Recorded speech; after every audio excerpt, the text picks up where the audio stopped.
must have been a nightmare as a child. From the moment that I could speak, I was asking questions. Why this? Why that? Why is the sky blue? Where do babies come from? Then when I got to see some television, why were there some people who didn't seem to have enough to eat when we had so much here in the UK? Then when my grandfather died of emphysema, reduced to a shell of himself on an oxygen bottle, why had he not realised what smoking would do to him? Why had he taken up smoking and gone on doing so over his entire life? Then, one day, it happens to all of us, I had a job. I paid taxes. And I wondered, where did my tax money go? Where did it end up? And then even tonight, the everyday questions, as I bicycled here today, reflecting on all of the cycle deaths in theory in London, was it safe? Is it safe for me to bicycle here? Is it safe for my kids to cycle in London? And so kind of out of this curiosity that was part of me that drove my parents crazy, that exhausted their imagination and their ingenuity, there were this kind of arrival from this kind of curiosity at questions that really matter.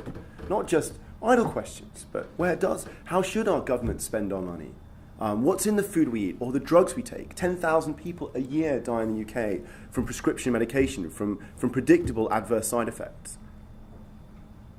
And the thing was, I wanted answers. I wasn't satisfied just to ask the questions. I wanted to answer them. And I wanted to answer them, not have someone else tell me the answer.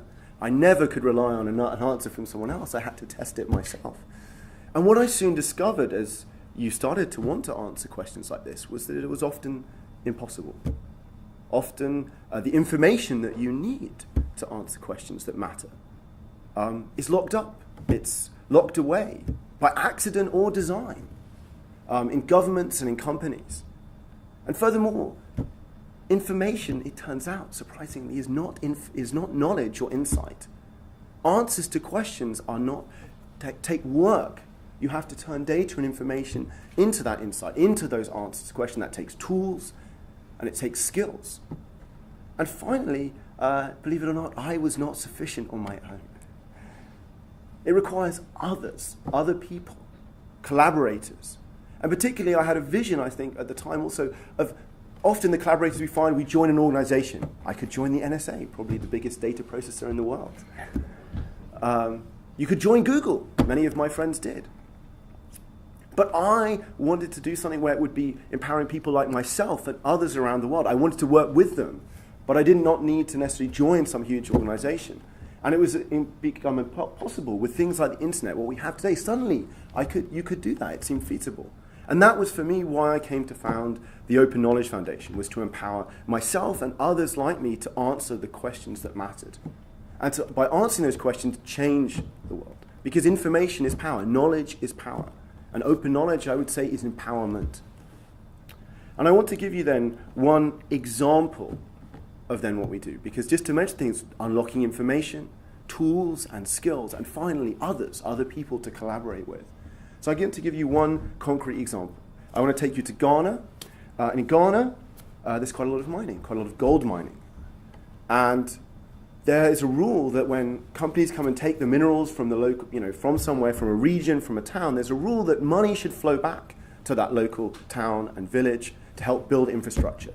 3% of all of the revenues that come from mining an area must go back to that area to build local infrastructure. But there was a problem. While the money, the minerals were leaving, the money was not flowing back. And community activists, the local communities got upset. Activists were going and they went to the government and said, "Where's the money?" The government said, "Oh, look, it's those mining companies. You know what mining companies are like. They're ripping us off. They're not sending the money back, and that's why there's no money for you." And they go to the mining companies and they'd say, "It's rubbish, we're paying the government. All the money is going to the government and they're not sending it back to you at the local level. They're spending it on other things, it's going in corruption, whatever." And there was no way to hold anyone to account because they did not know the answer. And this is where we, the Open Knowledge Foundation, entered the picture. Along with others, we brought people together. It's actually possible today to get information on this. And we brought together community activists who had these questions that mattered to them. We brought together journalists, and finally we brought together data geeks, those who are good at turning information into insight. And in a day and a half, by getting data off stock exchange websites, getting data out of public databases that are public today because of the actions of organizations like ourselves and others that show where money goes from mining companies back to the organization. We were able to actually show that, believe it or not, the mining companies were right. They were paying the government, and it was the government that was not paying the company down. And by doing that, we've empowered these local groups and activists to hold their government to account, to say, where is the money, and start that money flowing back. And it has begun. And that's the kind of work we do at the Open Knowledge Foundation. We're trying to empower people around the world. We work with governments and corporations to open up data.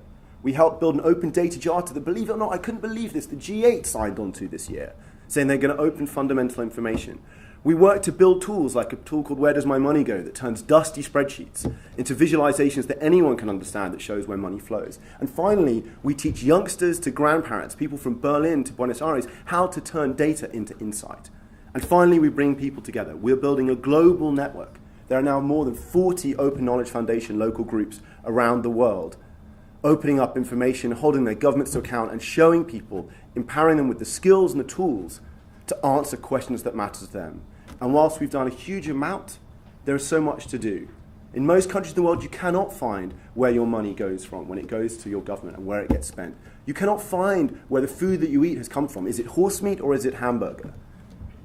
And you cannot find out what the quality of your schools or your hospitals are like when you get ill or when you decide where your kids are going to school. And that's a world that we want to see, where everyone is empowered to answer the questions that matter to them. Thank you.